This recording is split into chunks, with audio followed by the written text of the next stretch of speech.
Welcome back, everybody. October is National Bullying Prevention Month. I'm now joined by Nathan Miller, Senior of the Volunteer Behavioral Healthcare System. Nathan, we appreciate you coming on again to talk about mental health services because it's such an important issue to address.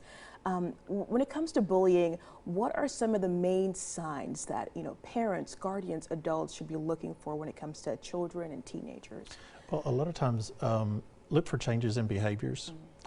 There's going to be things that happen with your child. They may be isolating more. They may not want to go to school as much. They may not want to go certain places that the bullying is occurring. You may find that they've got items missing, papers missing, bags missing, different things like that. They may have some unexplained bruises, injuries that they can't tell you or they won't tell you what's happening with them. And I think parents should be looking for those things all along. The child may not necessarily come out and tell you what's happening, but once you see that things aren't right, especially if they're, having issues with emotions, such as loneliness or depression or even some anxiety. Oftentimes kids, when they're having the anxiety, they'll have stomach aches, they'll have headaches, they'll come up with reasons not to go to school or not to go to particular places. So these are some signs as well that people can look for. And even though the child may not tell you, the parent or the guardian may need to look for those things. It may be what they're not telling you just as much as what they are willing to tell you. So at what point does the adult know, okay, I need to step in and get some professional help, and what help is available for them? Well, and sometimes the bullying can really go too far. I think any form of bullying is bad, it's negative. But when it comes to the point where, like I said, they're having those emotional issues, that's the step that they really need to take for professional help. Bullying these days can be really bad. It can always be bad, even in years past, but there's a little difference in it these days with the social media and that aspect of it.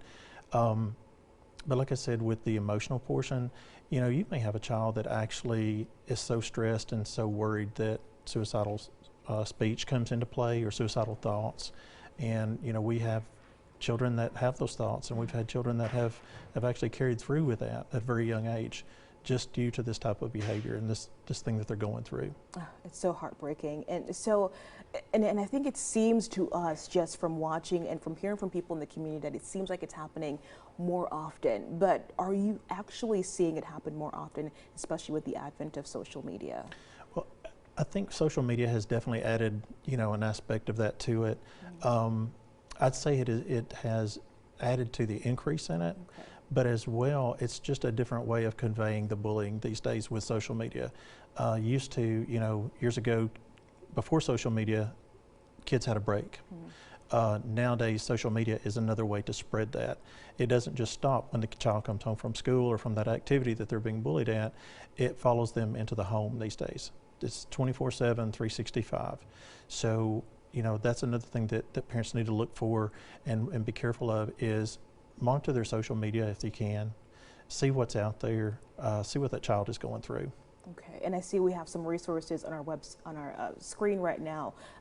If people need help, what help is available to them? Well, there are professional counselors out there that can really work with folks. We see this type of behavior every day. We see this type of problem every day in my business. One thing that I will tell you that can happen with certain things in children's lives can lead over into adulthood. We call that ACEs, Adverse Childhood Experiences. So, try to take care of these when children are younger and kind of snuff it out as soon as you can, because you don't want that child to be scarred forever and have emotional problems for the rest of their life. Nathan, thank you so much for coming by and sharing this information. It's heartbreaking, but it's good to know that these resources are out there and available. So thank you so much. Thank you for having me. All right, guys, keep in mind we're going to be having more information in this entire segment, all those resources on our website after our newscast. Just click on the Watch tab. All right.